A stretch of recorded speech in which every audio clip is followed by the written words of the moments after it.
Okay, so we're going to continue on in the world of AutoCAD, and I would say that today is probably the most important thing I can impart to you in the world of AutoCAD, and it's also the thing that's glossed over most often in any other AutoCAD class. So therefore, I'm giving it to you because I think it's important. Today we're going to talk about the difference between Modelspace and Paperspace and why you would use Paperspace in the first place and why it's relevant, especially when you go to work for a firm. And so thus far, everything we've done in AutoCAD is draw at full scale the size of the building, our lines. And that is represented in AutoCAD by something called Modelspace, which is essentially full-scale drawings. Everything that we draw is full scale. If a wall is 6 inches, we draw it as 6 inches. Then we get into needing to print the drawings in some kind of a scale, either to go on the wall as part of a presentation or as a final 24 by 36 document set. We need a way to get them scaled, and we're going to do that in something called Paperspace. And so AutoCAD is set up in these kind of two parallel existences. One is full scale in Modelspace, and the other is scaled in Paperspace. And so at the bottom of your AutoCAD drawing here, you'll notice that there's, and it's behind my head, unfortunately, you'll notice in the bottom left corner there's a tab that's called Model. And that's currently the highlighted tab. It used to show up in black, now it shows up as bold text, and it says Model. If you click on either Layout 1 or Layout 2, chances are you have two layouts already there by default. I'm going to click on Layout 2 because Layout 1 already has some stuff on it. When you click on Layout 1 or 2, suddenly the interface changes. We no longer have a black background with white lines. We instead have a white background with black lines. This essentially represents a sheet of paper that you're going to ultimately print. So no longer are we in the world of full dimension, 6-inch thick walls are drawn at 6 inches. This is now scaled in Viewports. So we can set up the stuff that's going to actually print in our drawing. So again, we've had stuff drawn full scale in Modelspace, and then we flip over into Paperspace, and I'm going to go to Layout 1 here because this one's already laid out. And here we can lay out to scale our plan, our elevation, and these are my other elevations. They're all appropriately scaled. Notice that they're no longer folded out. They're rotated so that they're all top up.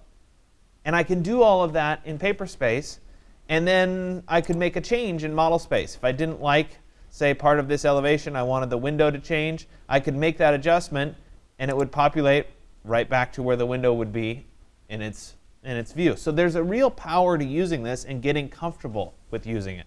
So today we're going to set one of these up for you, and this is obviously going towards your assignment 105 as well. So I'm going to work, because I already have Layout 1 set up correctly, I'm going to work on the Layout 2 tab. It's entirely up to you which tab you work on. You can actually create more tabs by clicking the little plus icon. If I click on Layout 2, the first thing that I need to do is I need to make sure that it's set up to be the correct size page to begin with. So as part of your assignment 105, we're going to be working on a 24 by 36 sheet of paper. That's what you're going to be required to plot as part of the assignment. So I'm going to right-click on where it says Layout 2, and when the little context menu pops up here, I'm going to click on something called the Page Setup Manager. And this Page Setup Manager brings me into a little dialog box that allows me to modify and adjust what is the page. And so we are currently on Layout 2, which is correct, but I want to modify this page setup. So I'm going to click on Modify. And when I do that, I get a dialog box that looks an awful lot like the printer dialog box. The difference here is instead of saying plot, OK just confirms the settings, and it also says page setup, not plot. So as I look at this, this is essentially getting me ready to plot a document. So what I'm going to do is under the plotter name, I'm going to change from none to the DWG, hold on one second, the DWG to PDF. Just making sure that I set this correctly. Yep. I'm going to pick DWG to PDF as my printer. And then under the paper size, I don't want 8.5 by 11. I want 24 by 36, which is going to be an ArcD sheet. And so I'll do ArcD 36 by 24, which gives me 36 in the landscape direction, 24 high. So ArcD 36 by 24. Plot area, what to plot, should be set at layout. And here under plot scale, I want the scale of this to be 1:1, which is a little counterintuitive because I'm specifying a specific size sheet. So anything that's going to be here needs to be at 1:1. It needs to be 24 by 36. We'll deal with scaling in the next part of the exercise. Over here on the right, if you don't see this, I think it's always shown by default, so it shouldn't be a problem. Under the plot style table, go ahead and pick this first one, AutoCAD.ctb. It's just some default line weight styles. Under quality, we'll go up to maximum. And then we have a few plot options here. We do want to plot line weights. We're not going to worry about transparency. Plot with plot styles, that's fine. Plot Paperspace last. Essentially what this is saying is plot the stuff in Modelspace, and then if I put text on top, make sure that goes on top of everything else. So that's fine. And then we'll go ahead and make sure that it's landscape, and when we're done, we'll say OK.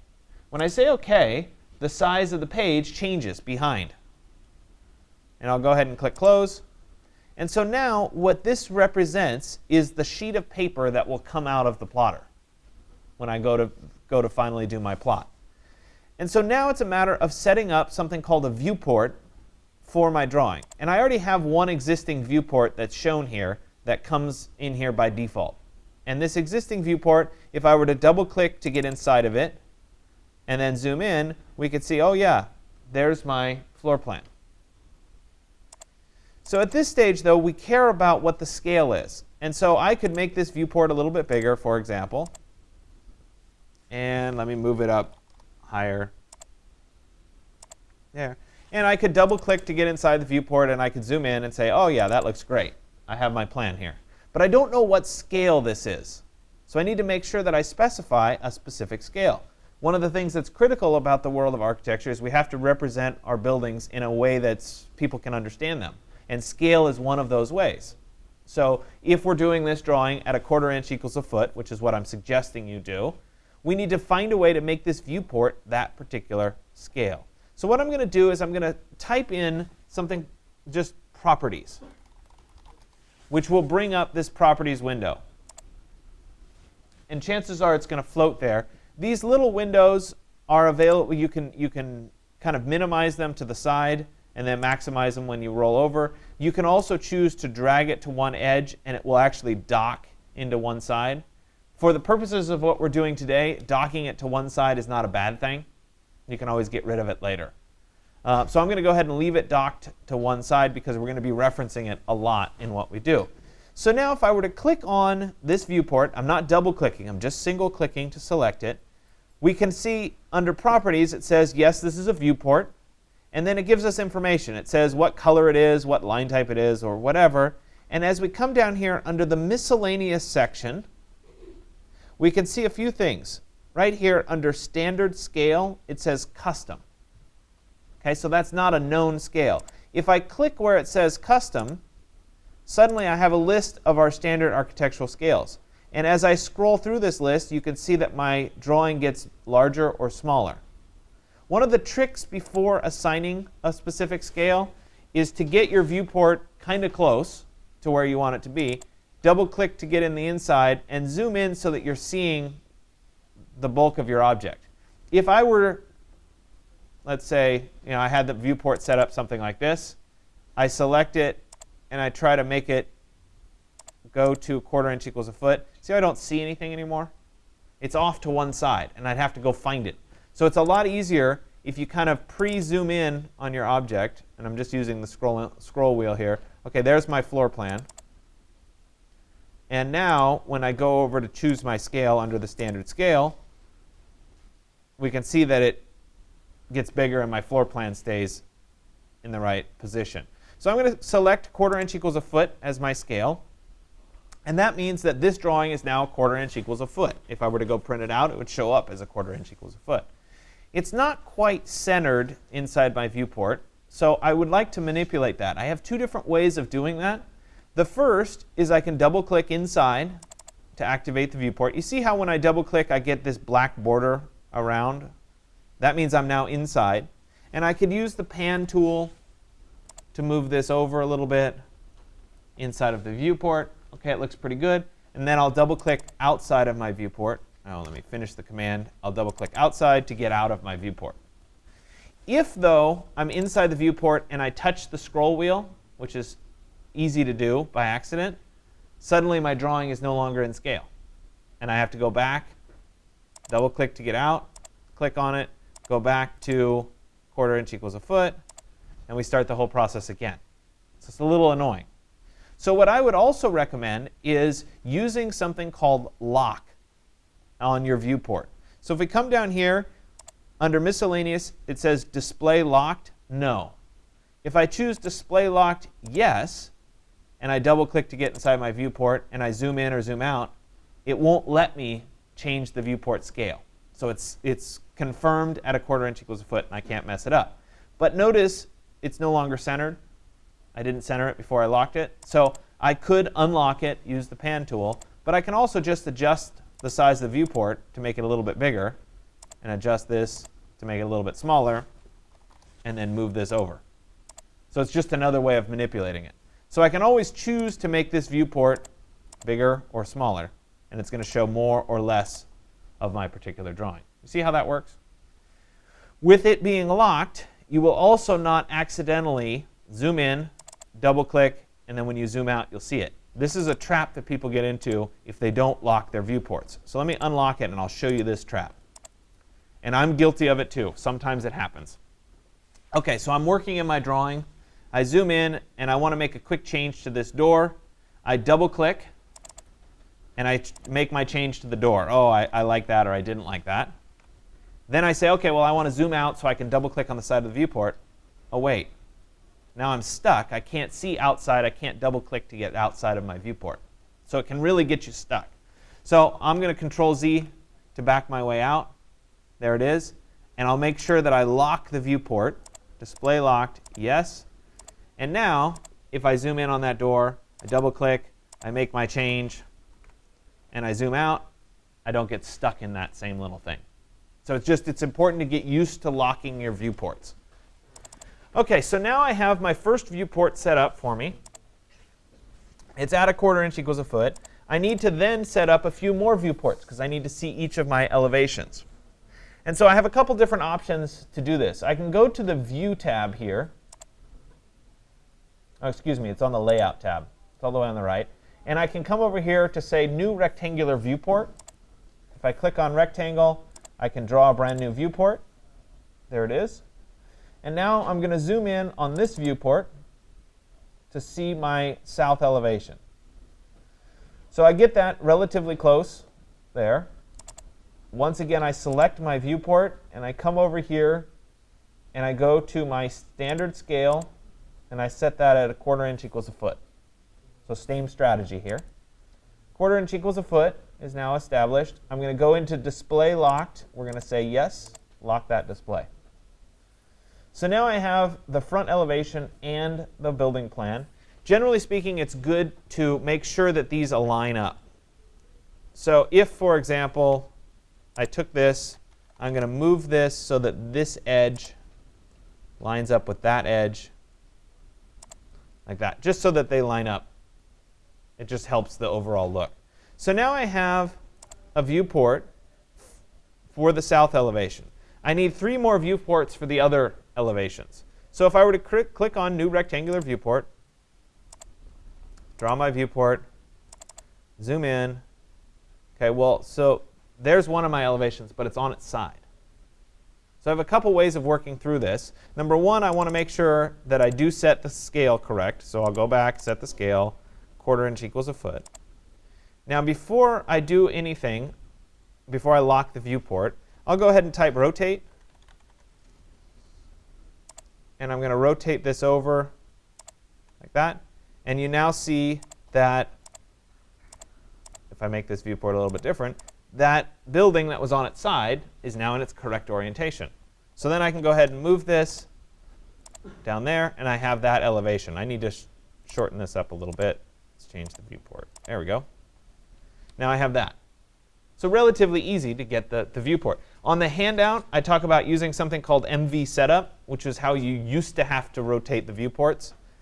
Lucky for you, AutoCAD's made a few improvements from 2015 to 2017. We now don't have to worry about it. You can just rotate the viewports. It's a lot easier to just type rotate to the viewport. So now let's go ahead and do a couple more of these elevations. I'll click on rectangular again. I'll zoom in. There it is. Make sure that this is set up as a 1/4 inch equals a foot. So let's go to our standard scale here. 1/4 inch equals a foot. Then let me go ahead and rotate. This is going to go all the way around. Like that. I forgot to lock this, I'm remembering now. So let's go back and make sure that one's locked. Let's make sure this one's locked. Yes. And then we'll move this one underneath that one. And then we'll get the last little elevation here, rectangular. We'll zoom in on that. Again, I'm going to make sure that my scale is set correctly. So I'm going to go to standard scale, 1/4 inch equals a foot. And we're going to rotate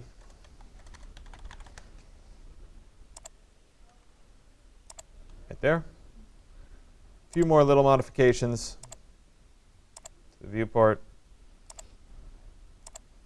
There it is. I'm going to move this one over to there. I'm going to have to make a few modifications to these as well.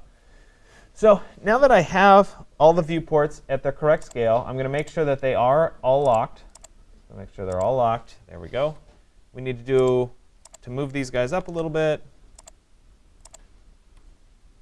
Shrink this one down a little bit. And you may find that doing some general layout here isn't a bad thing. Let me type an X line for a construction line along this edge, just so that I can line each of these up. So let's move this one over to there. And let's move this one over to there as well. Just trying to clean things up a little bit. Get rid of that construction line. OK, so it's looking reasonable. But notice on these views, I have like that topography line that slices through my building. I have topography lines over here that slice through my building. I'd like to find a way to turn those off. And if I went to the home menu, and I went to my layers, and I found topography, and I were to just freeze it or turn it off, it turns off everywhere. But I want the topo lines in my plan view. I just don't want them in the elevation views. So one of the great things about the world of AutoCAD is we can choose which views have which layers on or off. So if I double-click to get inside of this layer, for example, I can come up to my layers, and I can choose to turn off.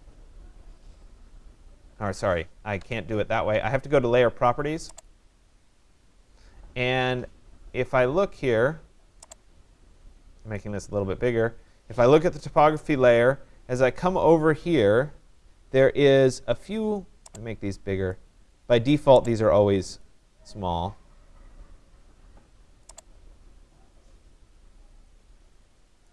So right here, you see that it says VP Freeze. If I come down here and click on this, it will freeze the topo lines in the current viewport. So I can come over to this viewport, see how it's still on in the plan view. If I come over to this view and I click on VP Freeze, they go away in this view.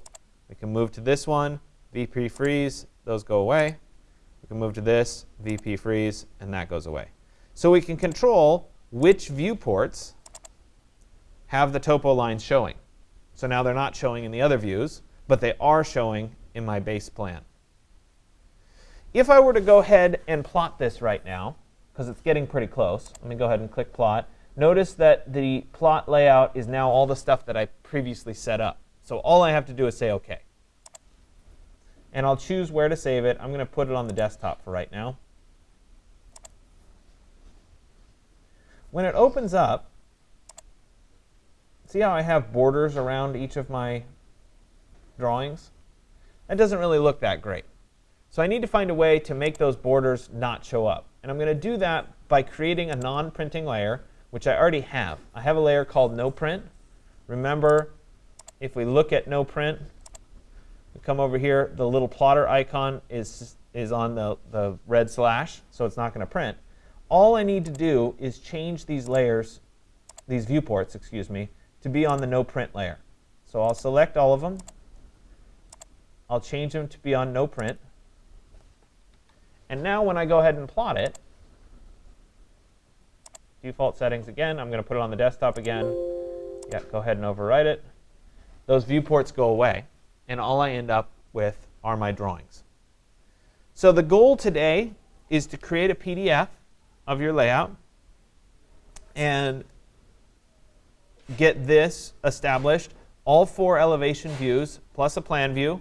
Turn off your topo lines in the other views. And then you'll post this to the course website as part of your work today. We will work with this file a little bit later on in Illustrator.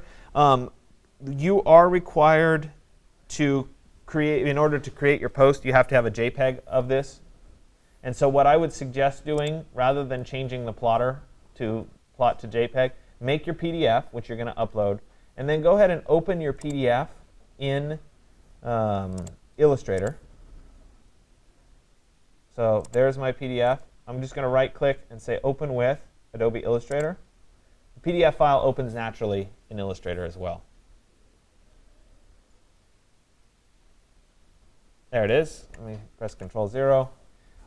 When you open it in Illustrator, go to File, and then go to Save for Web. And this will allow you to create a JPEG. It's currently on PNG. Let me create a JPEG there. Go ahead and save. Again, I'll put it on the desktop, save. And now you'll have a JPEG version that you can use right there as your featured image. Okay, so it's easier to do it from the PDF in Illustrator to make the JPEG. So go ahead and open it up in Illustrator. If you have trouble with that, I can help you through it. So the goal today is to create a nice quality layout. It should exist in one of your Paperspace tabs. Once you have your plan and all of your elevations oriented correctly, don't worry about text, don't worry about borders, don't worry about anything else other than getting this layout established. If you haven't finished all 4 elevation views, you'll probably have a little extra time to finish those elevation views. This is obviously the direction that we're going for assignment 105, plan 4 elevations. That's what's required. So make sure you get those established. Next class, we're going to take this PDF that we created and do some post-processing on it in Illustrator to make it look a little bit better, add a little collage stuff over the top, and I'll show you some strategies for how to make that plan really stand out. So the goal today is to have everything ready for Wednesday when we bring it into Illustrator. And then I think it's due, next Monday? The AutoCAD? Something like that, next Monday or Wednesday. I'll have to look up the specifics. Are there any questions? No? All right.